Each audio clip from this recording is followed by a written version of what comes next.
We tend to think of the story of Mount Sinai as this ancient event, something kind of locked away in history. But what if it was something more? What if it was a moment where the consciousness of an entire people got so unified, so in sync, that it literally shaped the reality around them? Well, in this explainer, we're going to dive deep into that very idea. It sounds like a riddle, right? A total paradox. I mean, how could you possibly see something you're supposed to hear? It just breaks the basic rules of how our senses work.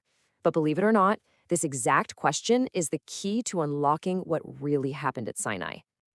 And there it is, right in the text. This isn't some kind of metaphor or a bit of poetic license. The original Hebrew is super explicit. It says, the people saw the sounds of the thunder and the shofar. This is not a translation mistake. It's describing a reality that was way, way different from our own. Now, what's fascinating is that modern science actually has a name for this kind of sensory crossover. It's called synesthesia. It's a real, though pretty rare, neurological thing where someone might, say, see colors when they hear music, or maybe even taste shapes. So science totally gets that our senses can get their wires crossed. But here is the crucial difference. What happened at Sinai wasn't some medical anomaly affecting a few people here and there. No, this was a collective experience, an entire nation. We're talking millions of people. All at once entered a state of consciousness so incredibly high that the very fabric of perception changed for every single one of them. Okay, so check this out. There's a fascinating clue hidden in the description of the smoking mountain. The Hebrew word for smoking is ashan, which is spelled with the three letters you see here, ayin, shin, and nun. Now, according to Kabbalistic teachings, this is no accident. These letters are actually an acronym for the three fundamental dimensions of reality: Olam, which means space; Shana, which means time; and Nefesh, which means soul or consciousness. The text is basically dropping a hint that all three of these dimensions were merging into one at that exact moment. And this is where things get really wild, where ancient mysticism seems to just stunningly predict modern physics. I mean, centuries before Einstein, these teachings were saying that space, time, and consciousness were all part of a unified whole. Then you fast forward to the 20th century, and Einstein comes along and proves that space and time are an inseparable thing called the space-time continuum. And even more recently, quantum physics has started showing us that an observer's consciousness can directly influence physical reality. All of a sudden, that ancient idea doesn't sound so out there anymore, does it? So, of course, this leads us to the million-dollar question. It's one thing to talk about a heightened reality, but how on earth could millions of people get there at the exact same time? What could possibly unify an entire nation to that unbelievable degree? Well, a brilliant medieval commentator named Rashi points us to this verse right here.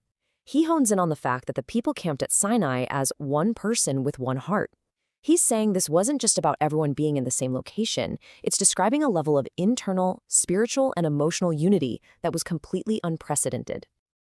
And get this, the proof is hiding in plain sight, right in the grammar. When the verse says, "and Israel camped," the Hebrew verb it uses is the singular form, vayichan.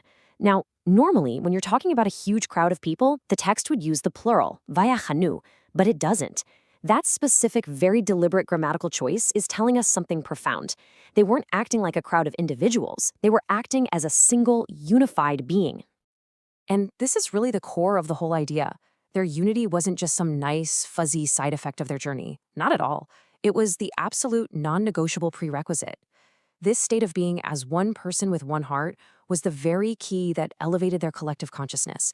And that's what allowed them to perceive a reality where you could, in fact, see a sound. Okay, so if this incredible unity was the cause, then we have to ask the next logical question.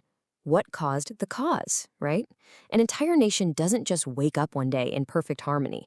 Something must have happened to prepare them, to get them ready for this moment. The sources point to two massive, transformative events that took place right before they arrived at Sinai. First, there was the crossing of the Reed Sea. This was a shared moment of just pure awe, a spiritual high that bonded them all together. And second was the battle with Amalek. This was a shared fight for their very existence that stripped away all their petty differences and gave them a single, unified purpose. So you can see how it all connects. The spiritual awe at the sea created this deep sense of oneness. The existential threat of war then focused that oneness into a shared purpose.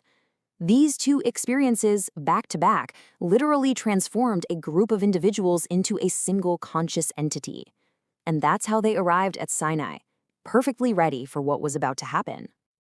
And that's the ultimate takeaway here. The revelation at Sinai wasn't just some light show that happened to them. It was an event they actually helped co-create. Their internal state, their collective consciousness, was an active, essential ingredient in shaping the physical and metaphysical reality they experienced that day. Which, leaves us with a pretty provocative thought for today.